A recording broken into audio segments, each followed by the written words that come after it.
welcome to another episode of the Chairman Perspective. I'm your host, Willie Brooks, Chairman of the Shelby County Commission. I'm joined by Commissioner Mickell Lowery, the new Chairman of the Shelby County Commission. We have a lot to get into today, so sit tight. We'll be right back here on the Chairman Perspective.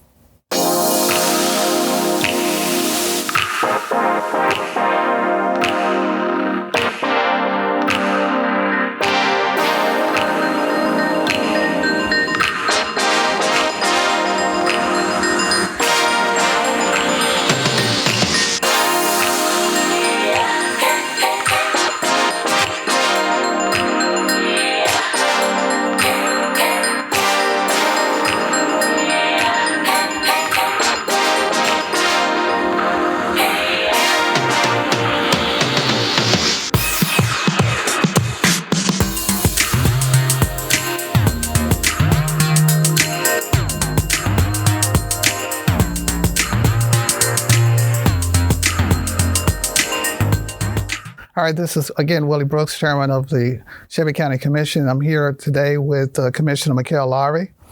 Glad to have you on the screen with the Chairman Perspective.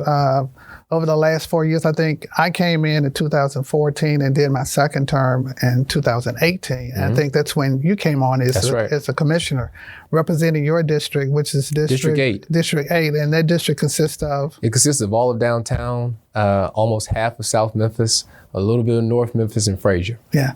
So I have enjoyed working on the county commission for the last 8 years. And of course, the last 4 years, you and I have worked together on the county commission. And I think we worked together to accomplish a lot of things on the county commission. One, dealing with the community enhancement grant, the disparity study, which was done that we were able to get completed over the last, couple of weeks. That's right. prior to me going out of office. And so those are some of the things that we talked about. And then we had our summer youth program that over the last 7 years, we've been able to have an opportunity to provide meaningful jobs to young people in our respective districts. Sure. Thanks for you for spearheading that. Yes, we can't let that be said. That was your program that you implemented, started as a commissioner. So now that's going to carry on as part of your legacy. So thanks for doing that. I appreciate that. And I appreciate you wanting to help carry that legacy on, because it means so much to me. In terms of making sure that we are making a difference in the lives of our young people and really providing that opportunity whereas they can pursue career goals and make some good choices about what they want to do going forward. Because so many times young people, in their minds, they envision, I want to be a lawyer, I want to be a sales rep, I want to be a doctor or engineer, and yet have not been exposed to that work environment. Right. And this program is what it's geared toward, is to help them make those decisions, as well as to develop interpersonal skills, social skills, which is so needed in the corporate environment. Sure. Well, like it just reminds me of the mantra for 100 Black Men is, what they see is what they'll be. Right. So this program lends to that and give that mentorship and give the opportunity to be exposed to some things that may not have been exposed to before. And who knows what that will lead to them. My first job came because of an internship that I had that I was lucky enough to get an offer from. So the sky's the limit once we start these programs. Yeah. So in essence, over the last 4 years that you and I have worked together on the county commission, and by the way, we come from a great organization that both of us share the fundamental purpose of achievement. That's right. Fundamental purpose of achievement, the greatest fraternity known to man there. Yeah, right. And so just for those who are listening, it's Kappa Alpha Psi. It's who we represent, and we both embrace the fundamental purpose and the mission for which the organization that we both are a part of. But going back to the commission over the last 4 years, what have you seen occur that you think we have reached our goals? I've been proud to be a part of the commission now and glad to sit with you during my first term. I sat there and learned a lot. We were able to accomplish a lot. You just mentioned a couple of those things as well. But also, we were able to, I think, persevere during the pandemic. And I know we're kind of far removed from that. We sometimes forget what a strain that put on the county. Right. With a shelter in place, with obviously schools becoming virtual, having to have virtual meetings. So I go back to what we were able to do for our citizens. We had grants out there for our restaurant workers who weren't able to obviously go work at a restaurant because you can only be at 25% capacity and you can't 50% capacity. So the wages that a restaurant worker was making, that dramatically decreased. We also put funding in place to give grants for our personal care workers. Those are people who cut hair, salons, masseuse, whatever that may be, because obviously you couldn't have the personal contact. So I was proud of the government being able to step up. Obviously, more importantly, Shelby County and the County Commission being able to step up and find funding along with CARES Act funding for our people out there and our citizens whose wages were decreased during that time, where you just couldn't go to work like we used to every day. And over and above that, what we also did, which is historic for Shelby County, and really, I think we set a mark that typically industry had to set, is that we provided a 5% general increase to all the employees in Shelby County government, in addition to the lump sum bonuses that we provided. Now that's important, because that's not happening in corporate America right now. Correct. and again, we got so many great people that are working for government, and so many times they aren't able to get the increases and things of that nature that you may see in the private sector. But this year was historic with a 5% as well as a stipend to hopefully come back some of that inflation. And also because things we just talked about, what happened during the pandemic. All of our expenses went up no matter what it was, because you either staying at home more, you had to buy more groceries and everything that nature, obviously just to make sure we were healthy. So I'm proud of us being able to set the precedent. We may not be able to do that again this year. Not every year will be a 5% increase, but that was one that was duly needed. Yeah, and in addition to that, I think you all agree, from the time I've been on the commission, we have been able to maintain no tax increase. Mm-hmm. Mm-hmm. Now, that's important. And that's very important to the constituents that we represent, that over, at least from 2014 up to now, each budget cycle, we have not provided a tax increase, but we have reduced taxes. I can't say that's going to continue to occur, but at least on our watch, we was able to maintain no tax increases for the constituents, and yet maintain the services that they receive. And with your help and your support and support of the other commissioners, we were able to do that over the last 4 years. I think that was right for the time. Yeah. We just talked about our last term being at the height of the pandemic and things of that nature. And obviously we're looking for ways to put resources in the hands of our employees and hopefully in our citizens as well. And a tax increase definitely wasn't the time for that. There's always more that we want to do, but we're confined to the budget we have, and obviously, but proud that we were able to do things like increase funding for education. We're able to do that as well without a tax increase. So I think that just goes to the due diligence of the previous body to find the resources needed to make those things happen. Yeah, and so those are some of the things that we have accomplished over the last 4 years with the support of you and other commissioners that we've worked together as a team to make sure that we are definitely representing the constituents who elected us to serve, and that we have their best interests at heart. And so again, thank you for that. Again, this is Willie Brooks with the Chairman Perspective, and we'll be right back.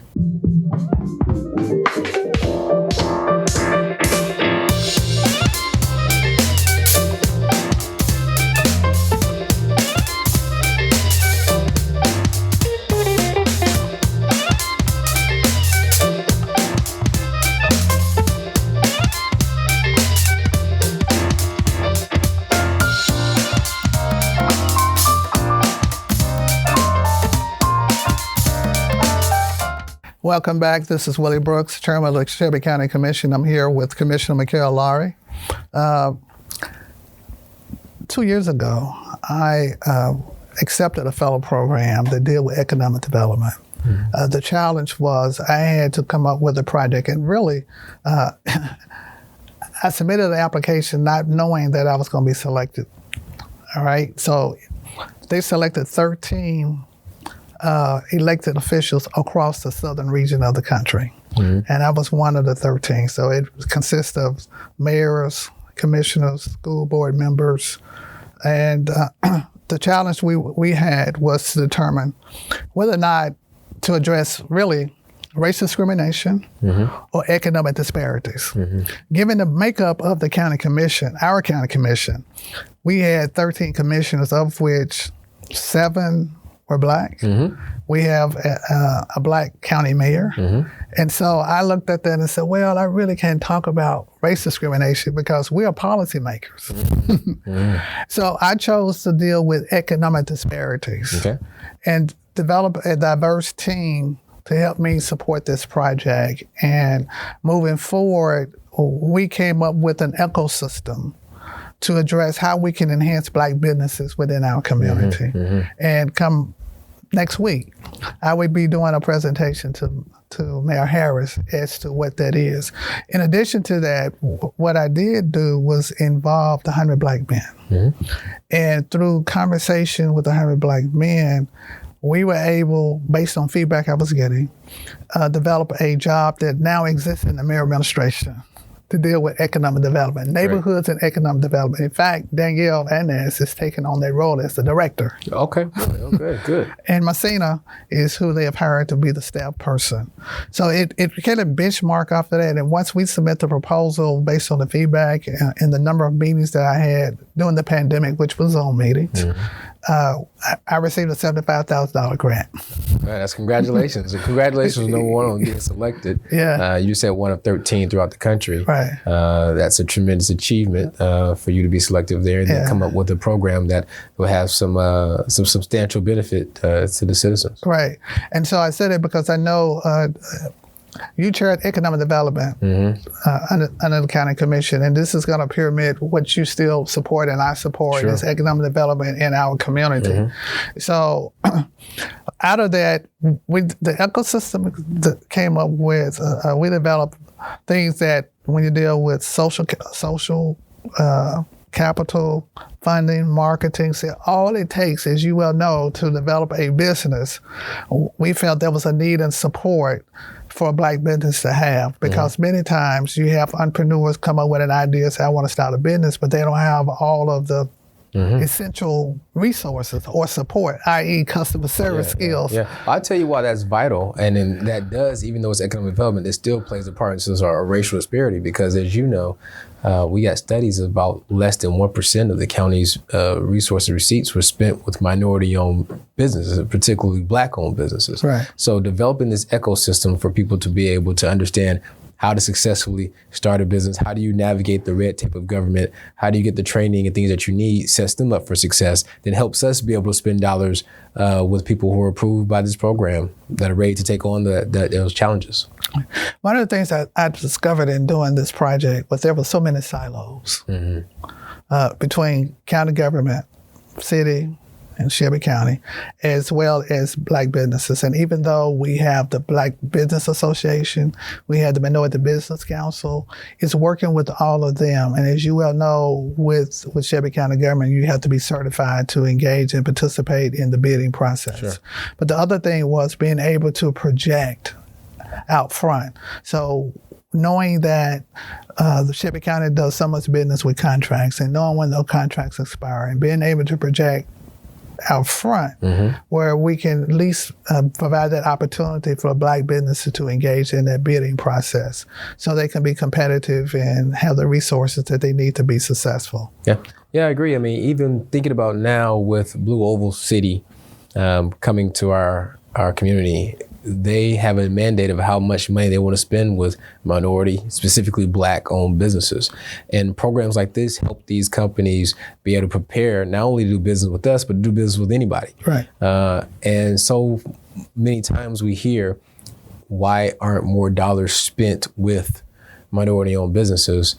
And our challenge is, well, how do we help those minority-owned businesses be ready to receive these contracts, to be ready to perform the job at hand? Or to understand when it's important to be bonded, when it's not.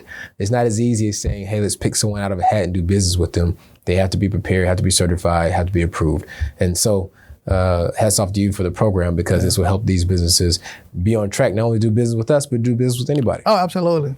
And given the fact that we got one of the major companies in Memphis being FedEx, certainly we want to be able to engage that process, because the other thing that I learned through the whole process would have the capacity to provide the services. And so how do you build the capacity from a Black business perspective and yet be competitive? It's almost like you take a mom and pop store who's selling their product and compare it to Walmart, who can get it at a much cheaper price based on volume. How does a small business person be able to compete with that price? It's tough. I mean, that's the That's what's happening in the coming now. If you think about Walmart, look at Amazon. If you create something on Amazon, it still watch out, because Amazon's gonna have a product that compete with it right after that. So, absolutely. But that's business. But if we equip these business owners with the world, with all their knowledge, then you can diversify, right? You don't only have to do business with the government. You can do business with the private sector. You don't have to only do business in one aspect of industry. So hopefully that's what we're able to do with these programs. Yeah, and more importantly, having these businesses that exist in our neighborhoods. And I'm talking about over and above the traditional barbershop, nail salons, those kind of things. How do you engage creating business and being able to explore in those other opportunities like Blue Over Forward in terms of providing services? Because I know, in my working at FedEx, when you look at just the people that come out and wash the windows on a continuous basis, that's a business. That's right. But it turns over a lot of dollars because they're doing it on a regular basis. That's right. No, that is a viable business. Because if you're doing business with FedEx, if you're any vendor with FedEx, you've gotten obviously the wherewithal to do not only that with that FedEx, but maybe with International Paper, with AutoZone, and everything else. Absolutely. So it doesn't matter what aspect of the business. We know people who are doing quite well from doing just those type of things because they've been a vendor not only with us, with the school system, service master. So those skills are important. Right. So that's pretty much the project. And as we go forward, I would certainly be engaging you in sharing the presentation that I share with the mayor in order that we continue this program. Definitely. I just want to add to that even though I'll be becoming chair this year, I still will chair economic development. Wonderful. Because I'm passionate about that and want to see programs like that continue to thrive and us offer the opportunity for minority-owned businesses to be certified and have been put in place to do business with us. At the end of the day, we got to increase the amount of funding and the amount of spend we do from a county standpoint. So I'll still be involved with that committee. All right. Stay tuned. We'll be right back with the chairman's perspective. Again, I have with me today Commissioner Mickell Lowery.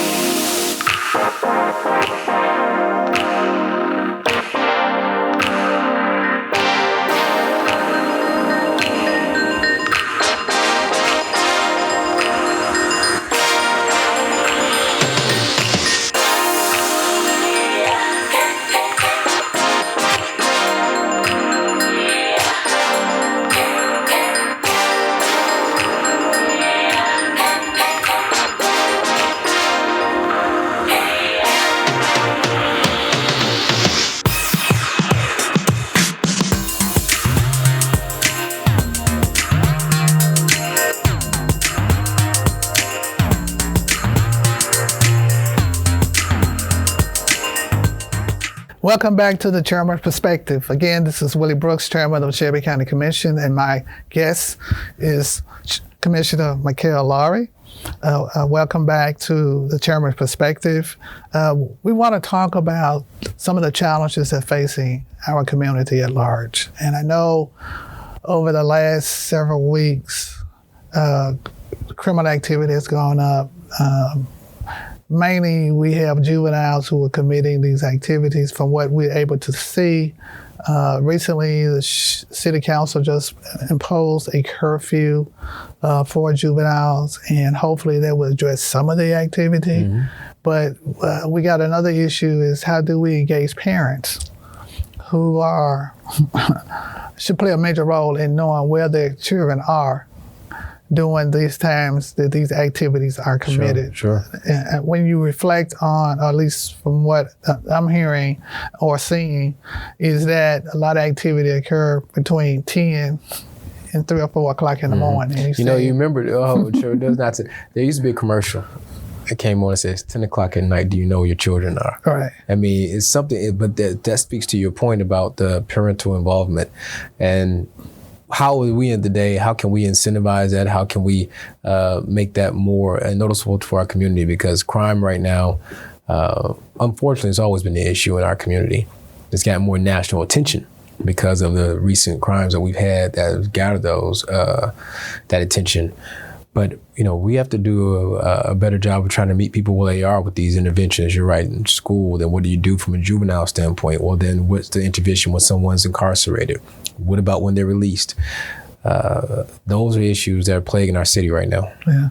And I know we have the Youth Justice Center We have a center now being developed that come 2023 of next year will make a transition where young people who are making wrong decisions, should they be placed in it, it's going to help do some rehab and hopefully prepare them to get back into the normal life, hopefully back in school. Sure. But those are the challenges that we are facing, and I think this is something that the commission, along with city council and community stakeholders, have to address. I myself I concluded that really when you reflect back in school, we know a percentage of students was always going to be pushed back to the back in grade, right? Mm-hmm.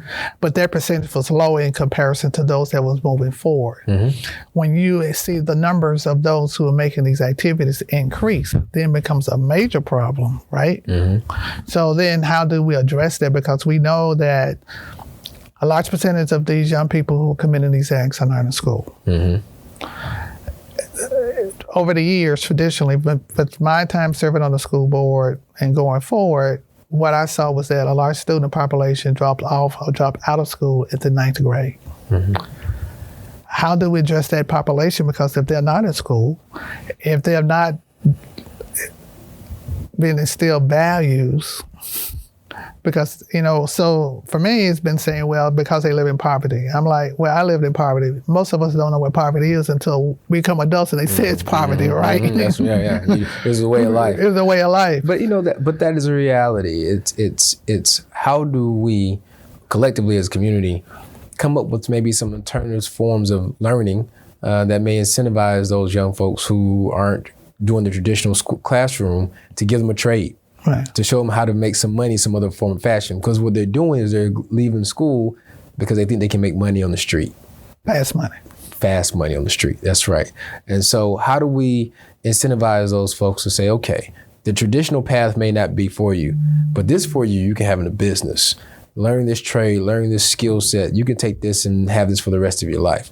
So we got to make sure we're doing what we can to partner with the school system, the city council, and everyone else to how do we make sure that we can at least incentivize those kids that we're losing. Because you're right, there's a certain percentage of children, unfortunately, that are not going to be passing through from grade to grade, just as if from crime. There's a certain population of our community, they're going to commit crimes. Right. Can't stop all crime. Right.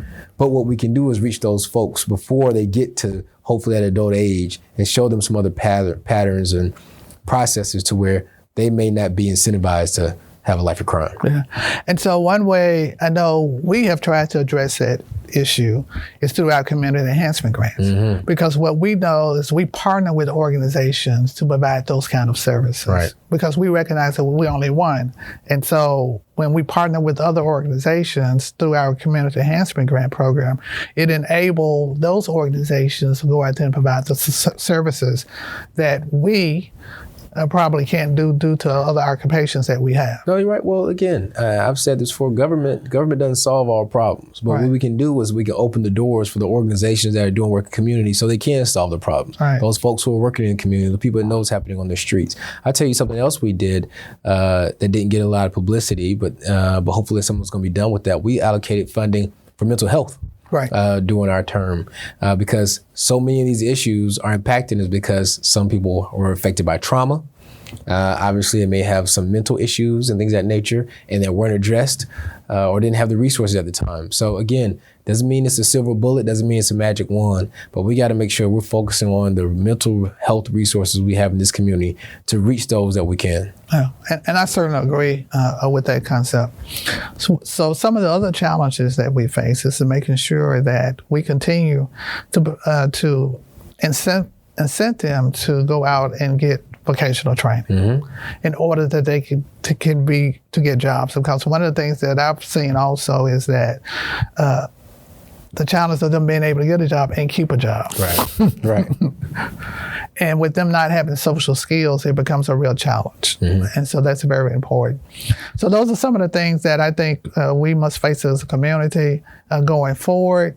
I have certainly enjoyed being chairman of the chairman perspective, chairman of the county commission, and being a part of the chairman perspective. This has been a great joy for me to share over the last 12 months.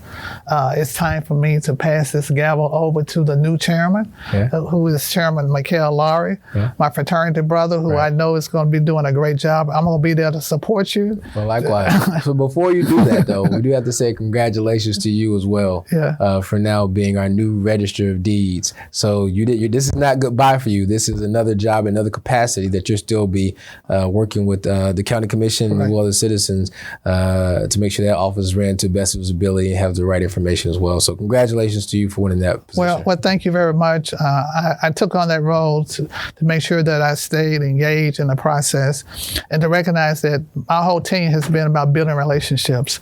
You cannot do anything without having relationships, regardless of what title you hold. If you don't have relationships, you will not be effective. And so for me, it's still continue to serve and to be support. And I would like to take this opportunity to pass this gavel to the new chairman. All right. And to welcome you to the chairman perspective, that you would take the lead on as we move forward in this new 12 months. All right. Thank you. Thank you very much. Well, thanks again. I'm so honored to be chair of this year's county commission, an historic county commission, where we see the majority of our members are women. I'm honored to be selected. I look forward to seeing you back again for our next edition of the Chairman's Perspective.